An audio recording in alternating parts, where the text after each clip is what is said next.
ॐ श्री बाला त्रिपुरसुन्दर्यै नमः। अथ श्री दशमयी बाला त्रिपुरसुन्दरी स्तोत्रम्। श्रीकाली बगलामुखी च ललिता धूम्रावती भैरवी मातङ्गी भुवनेश्वरी च कमला श्रीवज्रवैरोचनी तारां पूर्वमहापदेन कथिता विद्या स्वयं शम्भुना लीलारूपमयी च देशदशधा बाला तु मां पातु सा लीलारूपमयी च देशदशधा बाला तु मां पातु सा श्यामां श्यामघनावभासरुचिरां नीलालकालङ्कृतां बिम्बोष्ठीं बलिशत्रुवन्दितपदां बालार्ककोटिप्रभां त्रासत्राणकृपाणमुण्डदधतीं भक्ताय दानोद्यतां वन्दे सङ्कटनाशिनीं भगवतीं बालां स्वयं कालिकां वन्दे सङ्कटनाशिनीं भगवतीं बालां स्वयं कालिकाम् ब्रह्मास्त्रां सुमुखीं पकारविभवां बालां बलाकीनिभां हस्तन्यस्तसमस्तवैरिरसनामन्ये दधानां गदां पीताम्भूषणगन्धमाल्यरुचिरां पीताम्बराङ्गां वरां वन्दे सङ्कटनाशिनीं भगवतीं बालां च बगलामुखीं वन्दे सङ्कटनाशिनीं भगवतीं बालां च बगलामुखीं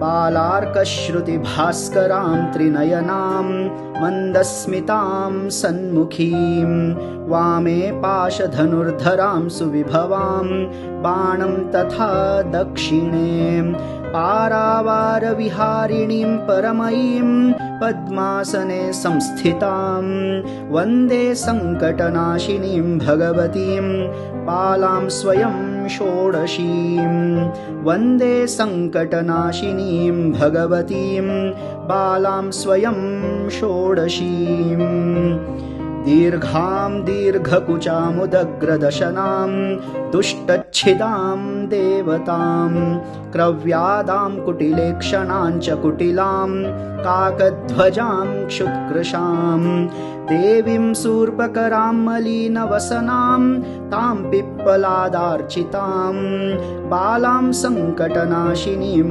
भगवतीं ध्यायामि धूमावतीं बालां सङ्कटनाशिनीं भगवतीं ध्यायामि धूमावतीम् उद्यत्कोटिदिवाकरप्रतिभटां बालार्कभाकर्पटां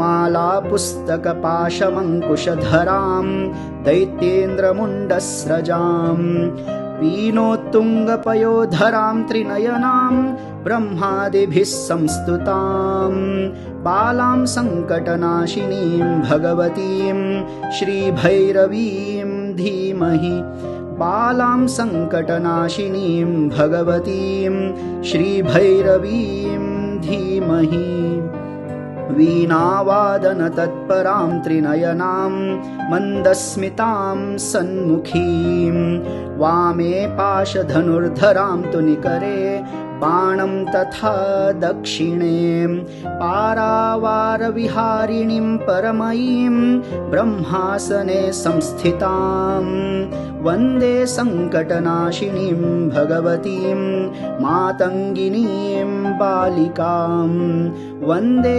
सङ्कटनाशिनीं भगवतीं मातङ्गिनीं बालिकाम् उद्यत्सूर्यनिभां च इन्दुमुकुटामिन्दीवरे संस्थितां हस्ते चारुवराभयं च दधतीं पाशं तथा चाङ्कुशम् चित्रालङ्कृतमस्तकां त्रिनयनां ब्रह्मादिभिः सेवितां वन्दे सङ्कटनाशिनीं च भुवनेशीमादिबालां भजे वन्दे सङ्कटनाशिनीं च भुवनेशीमादिबालां भजे।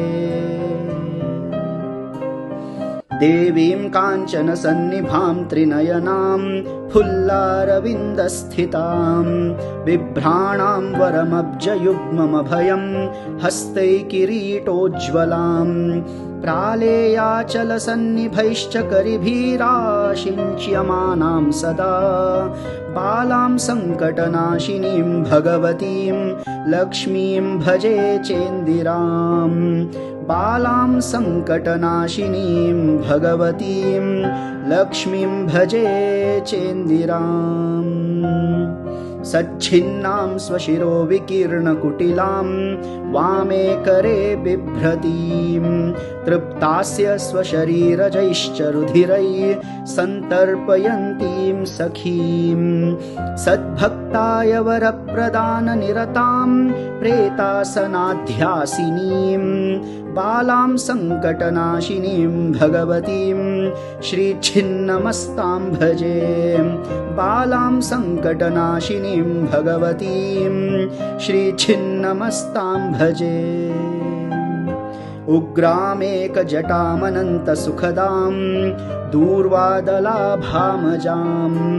कर्त्रीखड्गकपालनीलकमलान् हस्तैर्वहन्तीं शिवाम् कण्ठे मुण्डस्रजां करालवदनां कञ्जासने संस्थितां वन्दे सङ्कटनाशिनीं भगवतीं बालां स्वयं तारिणीं वन्दे सङ्कटनाशिनीं भगवतीं बालां स्वयं तारिणीं मुखे श्रीमातङ्गीं तदनु किल तारा च नयने तदन्तर्गा काली भ्रुकुटिसदने भैरविपरा कटौ छिन्ना धूमावति जयकुचेन्दौ कमलजा पदांशे ब्रह्मास्त्रा जयति किल बाला दशमयी पदांशे ब्रह्मास्त्रा जयति किल बाला दशमयी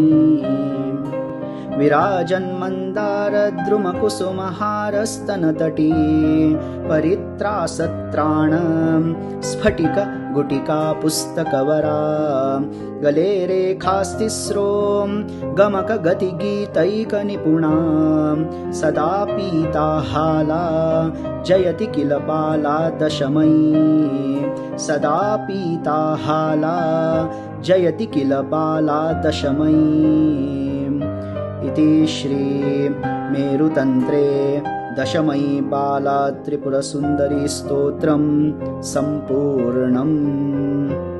भारतीय तंत्र और श्री विद्या परंपरा में देवी त्रिपुर सुंदरी को परम शक्ति, सृष्टि की अधिष्ठात्री और आनंद स्वरूपा माना गया है।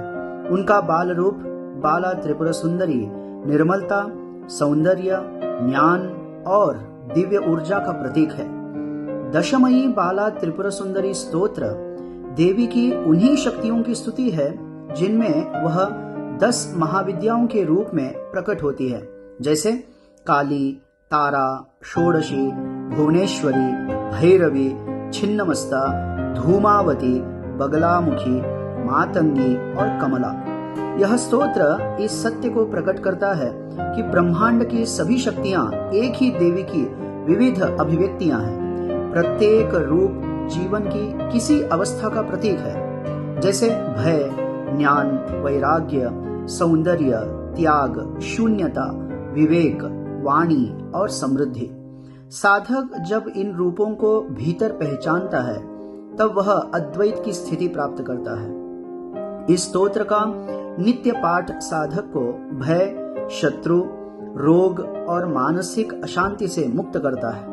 उसकी बुद्धि, स्मृति और विवेक बढ़ाता है और जीवन में सुख, शांति और सफलता का संचार होता है। कहा गया है कि बाला त्रिपुर सुंदरी अपने भक्त की रक्षा करती हैं और उसे भोग तथा मोक्ष दोनों की प्राप्ति होती है। आधुनिक जीवन की अशांति में यह स्तोत्र आत्मबल और आंतरिक शांति का स्रोत है।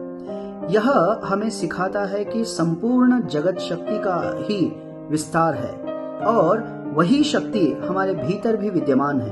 अतः देवी बाला की उपासना का वास्तविक अर्थ है अपने भीतर स्थित निर्मल चेतना को जागृत करना, यही दशमयी बाला त्रिपुर सुंदरी स्तोत्र का सार है। सर्वम शक्तिमयम जगत अर्थात संपूर्ण ब्रह्मांड देवी की ही लीला है। आशा करता हूं यह वीडियो आपको अच्छा लगा होगा। वीडियो को लाइक, शेयर और सब्सक्राइब अवश्य कीजिएगा। धन्यवाद।